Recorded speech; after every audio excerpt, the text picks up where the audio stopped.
नमस्कार, मैं सुशील कुमार सिंह। अभी 13 जुलाई को शनि वक्री होने जा रहा है, तो सबसे पहले इस पे बात कर लेते हैं कि जब शनि वक्री होगा तो ऐसा लोग सोचते हैं कि शनि वक्री होने से लोगों का निजी तौर पर बड़ा नुकसान होगा, ऐसा वैसा।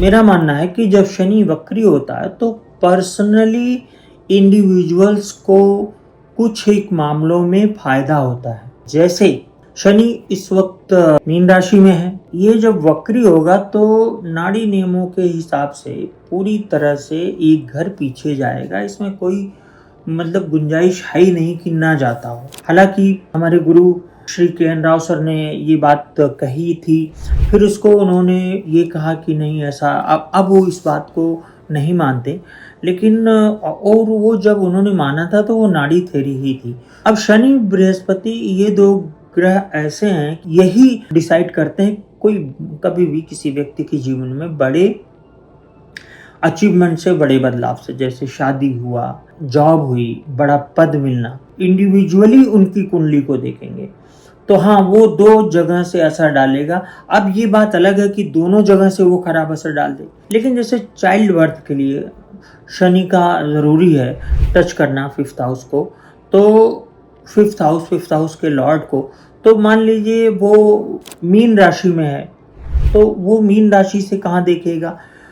वृष को देखेगा, इसके बाद कन्या को देखेगा और उसके बाद धनु को देखेगा। लेकिन जब वह वक्री हो जाएगा तो इतना देखने के बाद वो कुंभ को देखेगा, फिर उसके बाद वो मेष को देखेगा, फिर इसके बाद वो सिंह को देखेगा और फिर वृश्चिक को भी देखेगा। तो शनि इंडिविजुअली वो फायदा ही देगा, लोगों को नौकरी देगा।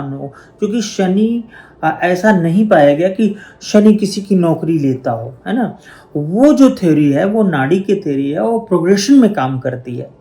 वो नाड़ी की थ्योरी है और प्रोग्रेशन में काम करती है, और नौकरी, खाना वगैरह ये सब केतु का काम है। शनि इसमें नहीं रोल प्ले करता। लेकिन हाँ, केतु का शनि से संबंध होना इम्पोर्टेंट है, पर वो नॉर्मल गोचर में नहीं करता। जो लोग गुप्त नाड़ी हमारी पढ़ रहे होंगे उनके लिए मैं बता दूं, वो नॉर्मल गोचर में नहीं काम करेगा। और नॉर्मल गोचर में जहाँ काम करेगा जहाँ मैंने बताया होगा, है ना। बाकी वो प्रोग्रेशन में काम करेगा। प्रोग्रेशन क्या है? जन्म का ही ग्रह, जो जन्म के ग्रह हैं, अगले साल वही ग्रह दूसरी राशि में जाएंगे। जैसे बृहस्पति का साल भर का समय होता है तो वो अगले साल जाएगा, और शनि का 2.5 साल का है तो 2 साल बाद वो दिखाएगा, और ऐसे ही केतु का है। जन्म का जो जन्मकालीन आपके जो ग्रह हैं वही गोचर करते हैं। जो व्यक्ति नाड़ी में, चाहे वो कोई भी नाड़ी हो, अगर वो प्रोग्रेशन का इस्तेमाल नहीं कर रहा है, प्रयोग नहीं कर रहा है, तो उसे नाड़ी की कोई विद्या नहीं मालूम है। और मैं देखता हूँ कि जो लोग नाड़ी पढ़ाते हैं, जैसे इस वक्त सबसे चर्चित नाड़ी है भृगुनंदी नाड़ी, तो भृगुनंदी नाड़ी में लोग पढ़ाते हैं तो उसमें प्रोग्रेशन कोई ऐसे वैसे इधर उधर करके पढ़ाते हैं, उसको ज़्यादा सीरियसली नहीं लेते।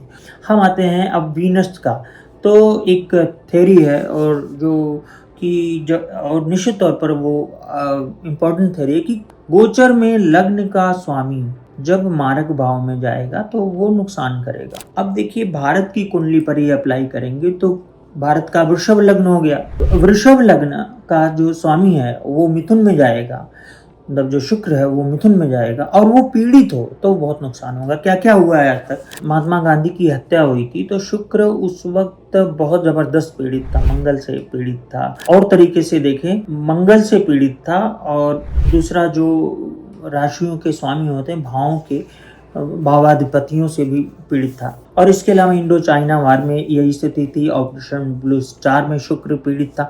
मैं शुक्र के पीड़ित होने की बात बता रहा हूँ, मतलब भारत का लग्न पीड़ित होना, वो भी कहाँ? गोचर में। और कुछ नहीं देखना, आपको गोचर देखना है, क्योंकि विन्नाष्टक में शुक्र को बहुत कम पॉइंट मिला हुआ है। जो सर्वाष्टक वर्ग होते हैं भारत की कुंडली में, उसमें शायद 19 पॉइंट मिला हुआ है। पर इसके बाद बहुत सारी घटनाएं घटती हैं। 1964 को नेहरू जी की डेथ होती है। फिर इसके बाद बहुत सारी घटनाएं होती हैं। हर्षद मेहता कांड होता है 1992 में, सेम सिचुएशन में। और उसके बाद 2002 में टेररिस्ट अटैक होता है जम्मू कश्मीर में। और इस तरह की बहुत सारी छोटी मोटी घटनाएं, छोटी बड़ी बहुत सारी हुई थी। अब अगर हम इस वक्त की बात करें 26 जुलाई को मिथुन राशि में शुक्र आएगा, मतलब भारत का जो लग्न का स्वामी होगा वो मिथुन राशि में आएगा, तो उसको हम यूँ जोड़ लेते हैं कि 28 29 को मंगल केतु छोड़ के वो भी अपना राशि बदल लेगा और कन्या में आ जाएगा। तो यहाँ पे शुक्र तो किसी तरह से डायरेक्ट पीड़ित नहीं है, मतलब अगर हम कहें तो शुक्र डायरेक्ट पीड़ित नहीं, लेकिन भारत का लग्न ही पीड़ित है। अगर वही थ्योरी हम अपनाएं, कुछ भी ना देखें, कुंडली मत देखिए, आप वृषभ लग्न की कुंडली बनाइए और उसमें देखिए कि 30 जुलाई को क्या हो रहा है।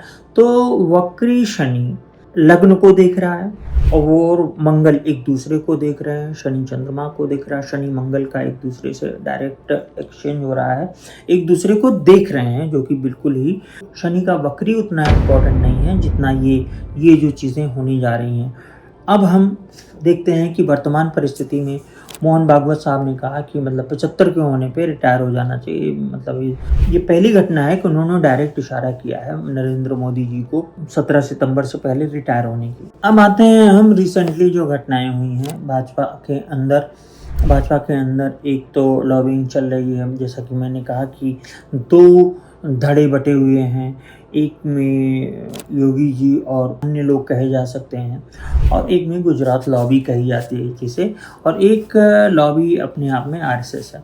अब देखिए इस बीच बहुत पहले करीब मार्च में राजनाथ सिंह को अध्यक्ष बनने की बात हुई थी, तो फिर भी पाकिस्तान के साथ युद्ध हुआ और सारी घटनाएं, आतंकी घटनाएं वगैरह हुई। उसके बाद ये टलता गया। अब उसके बाद आज के एक हफ्ते पहले की बात है, राजनाथ सिंह से ये कहा गया, तो राजनाथ सिंह ने इस बात से इनकार कर दिया, वो नहीं बनना चाहते अध्यक्ष।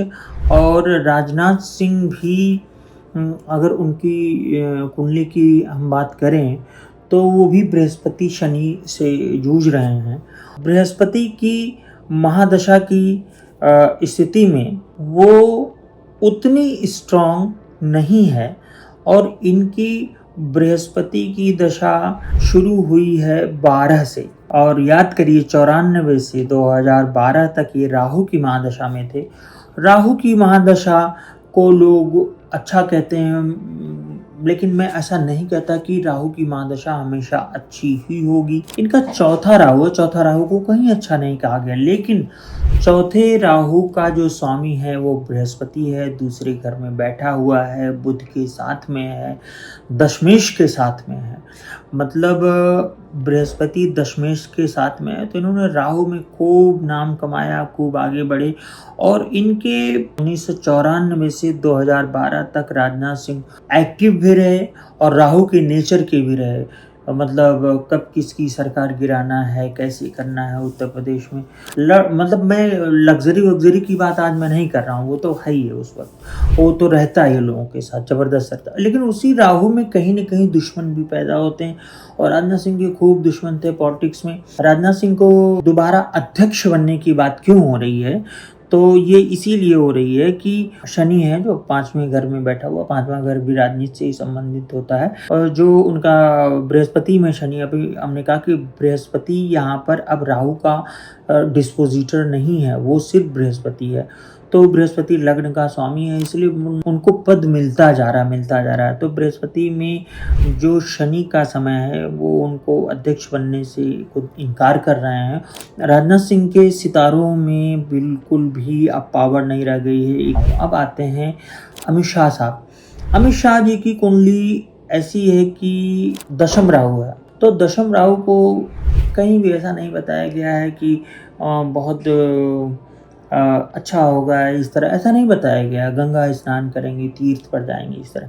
लेकिन दशम राहु पर कौन शोध किया, मैं नहीं समझता कि ये बहुत ही श्रूड होता है, वो बहुत पावरफुल होता है, ऐसा बिल्कुल मत मानिए।